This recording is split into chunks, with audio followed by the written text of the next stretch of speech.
안녕하세요. 앙글리시의 앙쌤입니다. 오늘은 2019년 3월 고1 모의고사 36, 37번 문제풀이와 내신 연계를 시작하겠습니다.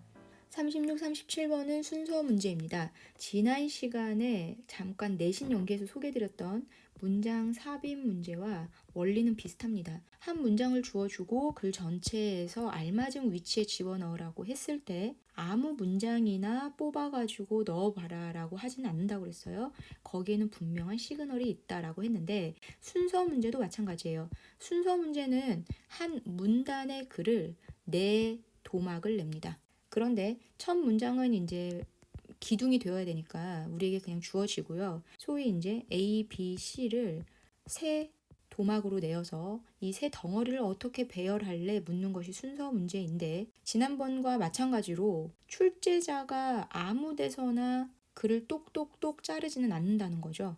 그 자리에 들어갈 수밖에 없는 시그널들이 있는 거고 그렇다면 우리가 생각해야 되는 것은 문장과 문장이 연결될 때 시그널이라고 볼 수 있는 것들이 무엇일까라고 질문을 해보고 답을 해보시는 거예요. 문장과 문장을 연결할 때 대표적인 건 접속사죠. 그리고 지난번에 말씀드린 대로 지시어들이 있고요. 관사를 조금 살펴보셔야 됩니다. 우리가 흔히 알기로 어와 더의 차이가 있죠. 대표적으로 또 이런 것들도 있어요. 사람 이름. 이름 같은 경우에 처음에는 풀 네임을 적어주고 이제 그 다음부터가 라스트 네임만 등장을 한다든지 이렇게 생각을 하시면 좋을 것 같습니다. 그럼 이런 팁들을 생각해 봤을 때 문제는 어떻게 적용될 수 있는지 37번부터 살펴보도록 하겠습니다. 우리에게 주어진 문장은요. Collaboration is the basis. 협업이라는 것은 기초다. 대부분의 뭐에 있어서 art와 science에서. 그러면 예술과 과학 분야에서 어떻게 협업이라는 게 이루어지는지 보여주는 글일 것 같아요. 그런데 기존에 지금 앞에서 풀었던 문장들과 달리요. 우리가 첫 문장을 중요하게 생각하고 거기에서 소재와 메인 아이디어를 파악하고 이런 작업들이 사실은 순서에선 필요하지는 않습니다. 왜냐하면 아까 말한 대로 그냥 문장과 문장들이 어떻게 도대체 연결되는지 어떻게 보면 논리성을 더 따지는 문제예요. 그래서 조금은 문제를 푸는 모드를 전환을 시키셔서 아까 전에 말씀드린 시그널들을 찾는 데에 좀 더 집중을 하시는 게 좋아요. A에 봤더니요. For example, 예를 들었어요. 그러면 앞에 이제 큰 아이디어가 나오고 그 다음 구체적인 예를 들겠다는 건데 주어가 his sketches예요. 그렇다고 하면 우리에게 주어졌던 박스에 he가 있었나요? 없었죠. 사람이 등장한 적이 없어요. 그러면 가볍게 A는 패스하는 겁니다. B예요. It's often believed that 뭐라고 믿어지고 있냐면 셰익스피어는 did not always write alone. 혼자 쓰지 않았대요. 그리고 그 사람의 많은 작품들이 consider collaborative 하다고 여겨지기도 하고 다시 쓰여지기도 했다. 언제? 원래 작품이 쓰여지고 나서. 셰익스피어라는 사람이 등장을 했죠.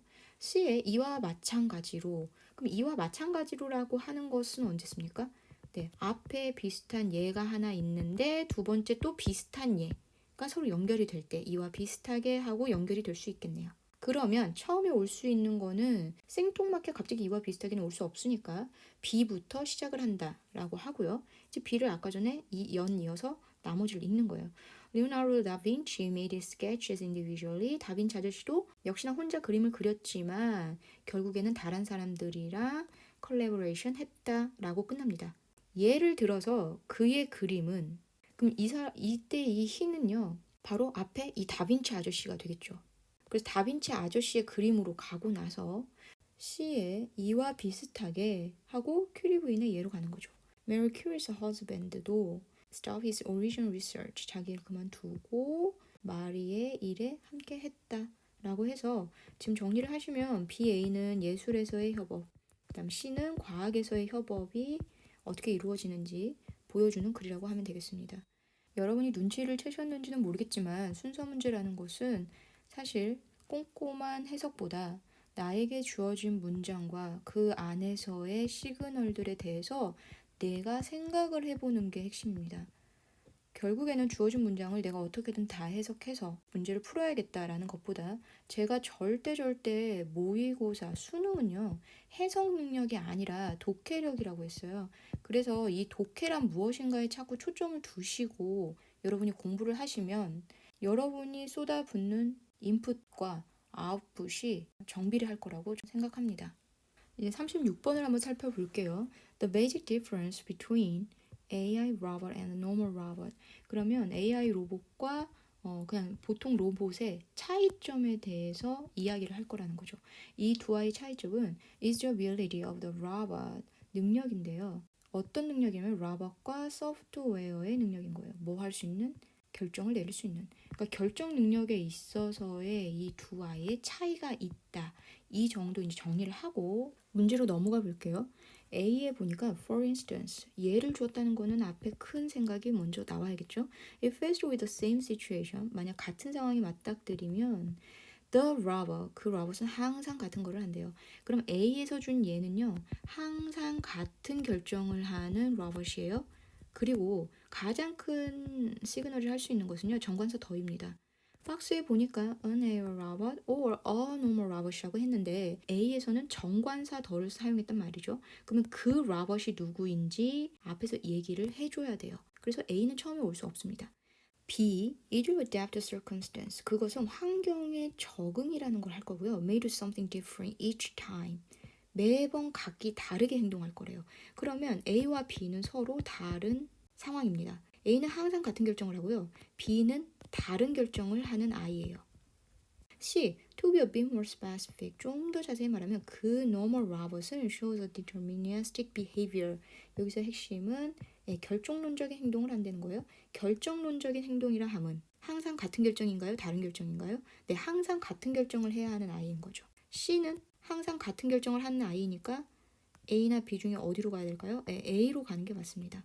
그래서 A 앞이 아까 말한 대로 예로 시작을 하기 때문에 C로 먼저 시작을 하고 그 다음에 예를 들어서 같은 상황이 맞닥뜨리잖아. 늘 같은 결정해. 그런데 A의 중간 끝에 이제 보니까 그러나 AI robot은 can do two things the normal robot cannot. 이 normal robot이 할 수 없는 두 가지를 하는데 그게 뭐냐면 요것과 요거야 라고 이야기를 하고 이제 B에서 어떻게 AI robot이 다른지를 설명을 해준다라고 보면 되겠네요. 그래서 문제는 C, A, B를 답으로 고르시면 돼요. 그럼 이번에는 36번을 가지고 이제 연계를 생각해 볼 건데요. 제가 이 문제에서 생각해 보고 싶은 연계는 빈칸과 어휘입니다. 아까 전에 박스에서 내용을 한번 정리를 했는데요. The basic difference between AI robot과 normal robot의 차이점은? 그러면 이 글은요. AI 로봇과 normal 로봇의 차이점에 대한 이야기를 할 거예요. 그리고 아까 전에 문제를 풀 때 봤듯이 ABC에서 이 두 아이가 어떻게 다른지에 대한 나열을 했어요. 그럼 그 차이점의 핵심 내용들을 잘 살펴보시고 그것들을 어휘로 내시면 좋을 것 같아요. 이 두 아이, AI 로봇과 normal 로봇의 차이는 뭔가요? 능력인데 요거의 능력이죠. 뭐의 능력? 결정을 하는 능력이고요.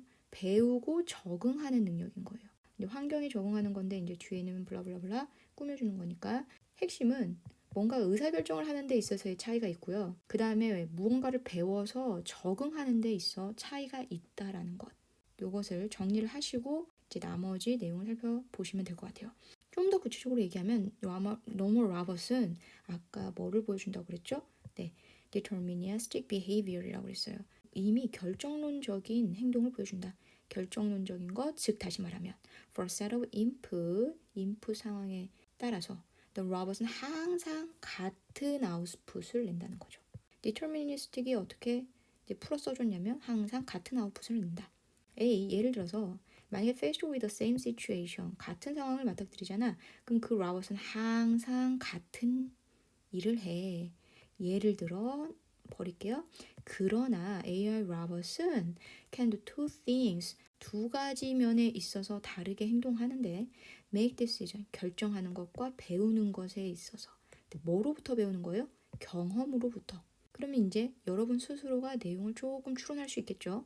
일반 normal 로봇은 이미 정해진 대로 하는 결정론자인 거고요. 반면에 AI 로봇은 뭡니까? 경험으로 배워서 적응을 한다고 했으니까 수정할 수 있다는 거예요. B에 it adapt, 환경에 적응을 한대요. 그리고 may do something different겠죠. 매번 상황에 따라 다르게 행동을 해야 되는 거죠. 그래서 AI 로봇은 try to push the obstacle out of the way, 장애물을 밀어낼 수도 있고요. or make a new route, 새로운 길을 만들 수도 있고요. 아니면 목표를 바꿀 수도 있는 거겠죠. 이렇게 제가 꼭꼭 누르면서 글을 읽는 이유는 어휘 문제를 생각하실 때는 글의 흐름상의 어휘, 특히나 제가 뭐라고 그랬죠? 패러프레이즈한 어휘들. 같은 동사들, 같은 명사들이 계속 나오는 거는 매력적인 문제는 아닙니다. 하지만 다르게 표현을 했다고 하면 꼭 어휘 빈칸을 생각을 해보시면 좋을 것 같아요. 그래서 이제 깨끗한 지문에서 하이라이트를 쳐서 정리를 마지막으로 해드릴게요. 제가 노란색으로 하이라이트를 쳐드리는 Learn from experience and deterministic behavior, 이 두 아이들이 빈칸 추론으로 나오면 좋을 것 같은데 특히 이 중에서도 저는 Learn from the experience가 조금 더 매력적이긴 합니다. 왜냐하면 박스에서 적응을 하는데 환경에 적응할 때 뭐에 기반을 하냐면 data from sensor, 센서에서 주는 데이터를 기반으로 해서 환경에 적응한다고 했으니까 사실 여기 가로친 부분이 experience를 가리키는 거거든요. 그래서 사실 예쁘게 paraphras가 참 잘 된 문장이라는 생각이 들어서 이 아이에게 좀 별표를 하나 주고 싶고요. 이제 그 다음으로는 어휘 문제를 좀 살펴보고 싶은데요. 아까 전에 글의 흐름상으로 해서 핵심 어휘들을 체크했었으니까 바로 넘어가겠습니다. 여기 same도 괜찮고요. 그 다음에 어댑트라는 동사가 참 매력적이긴 한데 여기서 어댑트를 사용해가지고요.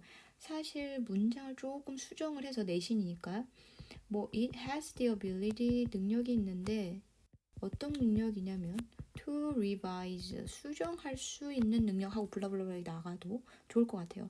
그래서 수정이라는 단어를 사용하면 어떨까라는 생각이 듭니다. 그리고 different 괜찮고요.